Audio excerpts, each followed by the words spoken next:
Welcome back to the channel. I'm Colette Elizabeth, and I created this channel as a safe space with you in mind. Today, we are going to talk about 5 things your boss will never tell you.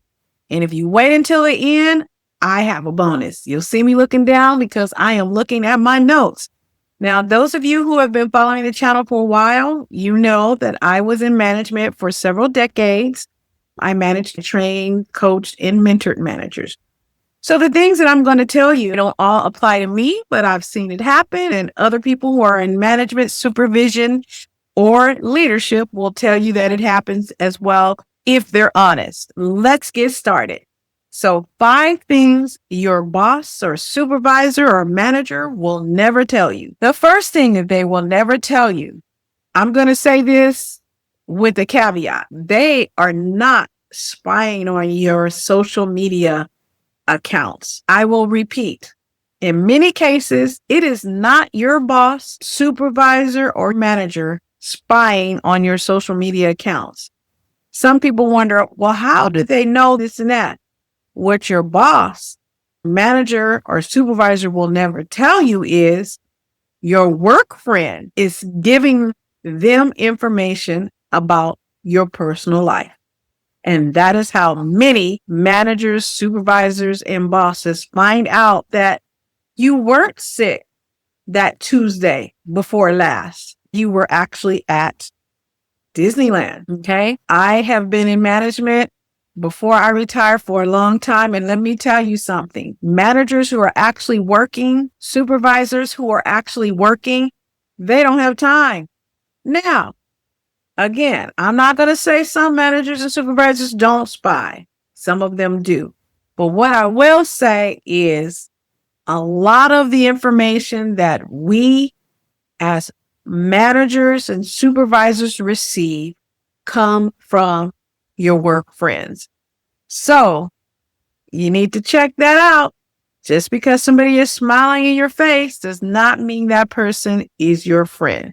Remember, you should be going to work to make money and not friends. And it's okay if you make friends, that's fine. But know that you've been told. The next thing that your boss will not tell you, we do not respect brown nosers. Now, brown nosers are everywhere in every organization at every level, and they have their place and they do some stuff.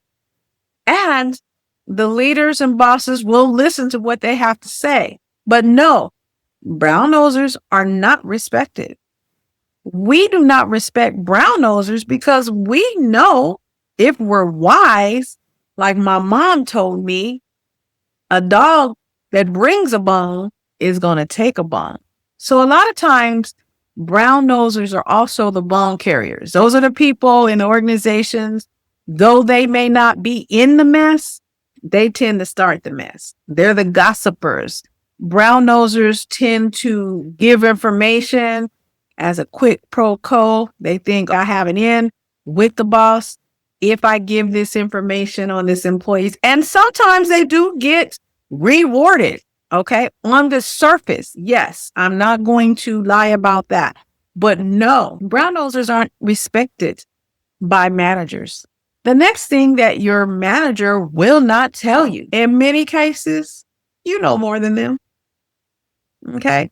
So when you have a boss or a manager or a supervisor that's micromanaging you or that's showing passive aggressive behavior, usually it's because they know they didn't earn their spot and they're afraid that you may find out that you actually do know more about their job than they do. So that is the third thing that your boss will never tell you. Another thing that your boss will never tell you is that they do have favorites. Now, we talked about the brown nosers.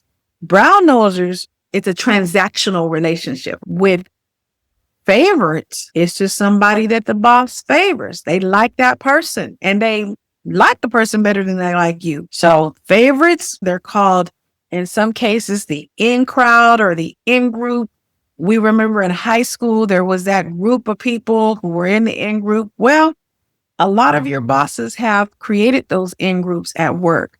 I personally think that the bosses or the managers or the leaders or the supervisors who participate in that immature behavior, I feel like they the people who were in high school weren't included in stuff. Now, I could be wrong because I'm hearing that some of these people were actually like this in high school, right? So it can go either way.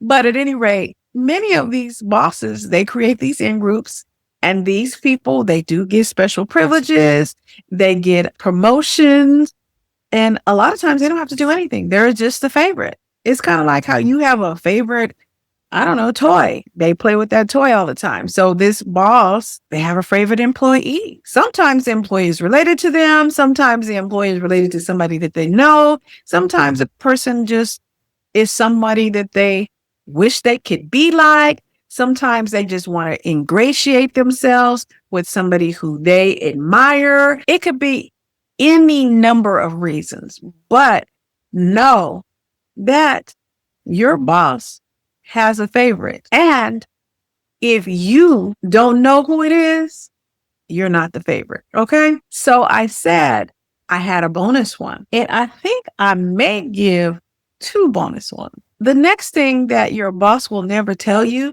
is that she is going to steal your idea and not give you credit. Let's say your boss comes to you and says, this is what is happening. Do you have any suggestions, solutions? What ideas do you have?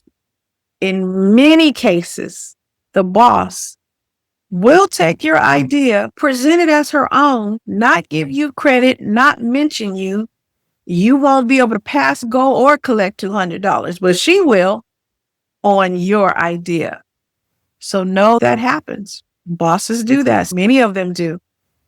Another thing that they will never tell you is they have a file, an unofficial personnel file.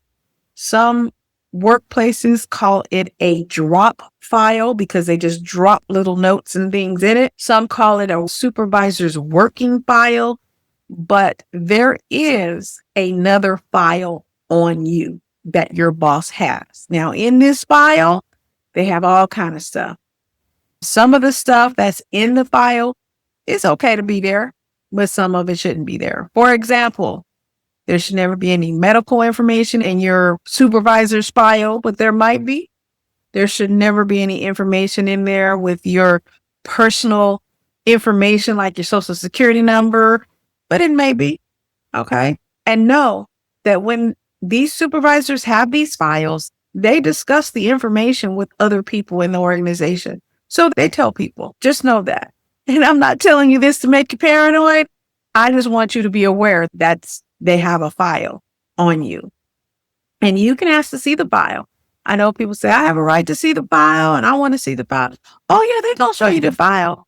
Not before they take out what shouldn't be in there. So know that your supervisor had a secret file on you. Now, when I was a manager, I kept drop files on all of the employees.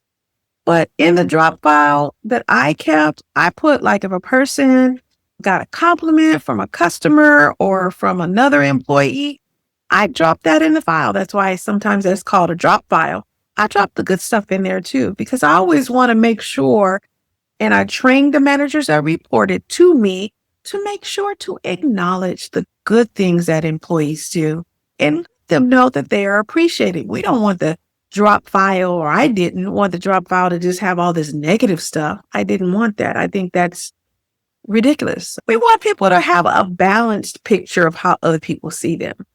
But no, you got a drop file. Now, what I encourage you to do is make your own drop file about yourself.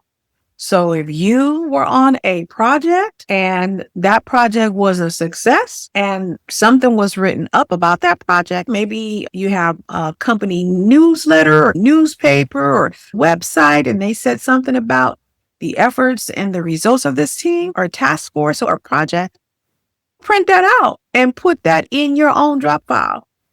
First of all, don't ever give your idea to somebody. I should have probably said that when I was talking about the managers and supervisors stealing ideas. Don't ever give your idea to anyone.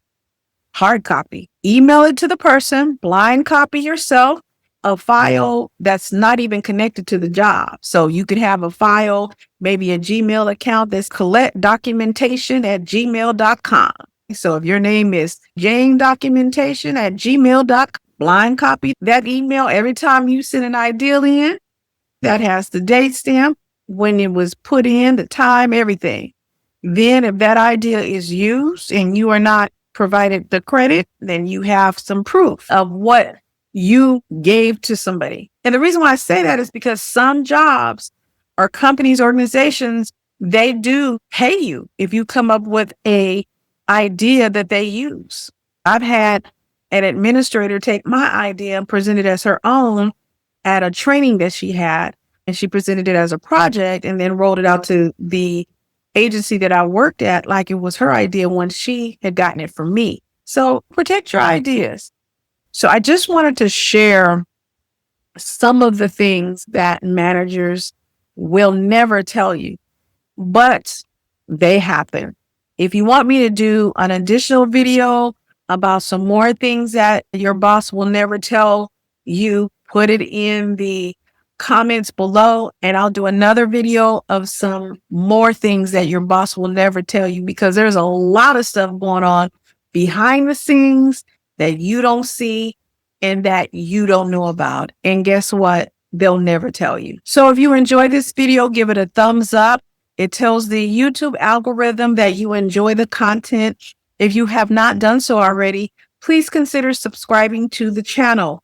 When you subscribe, be sure to hit the notification bell so that you are notified whenever I upload a video. Thank you for watching, and until the next video, we will talk.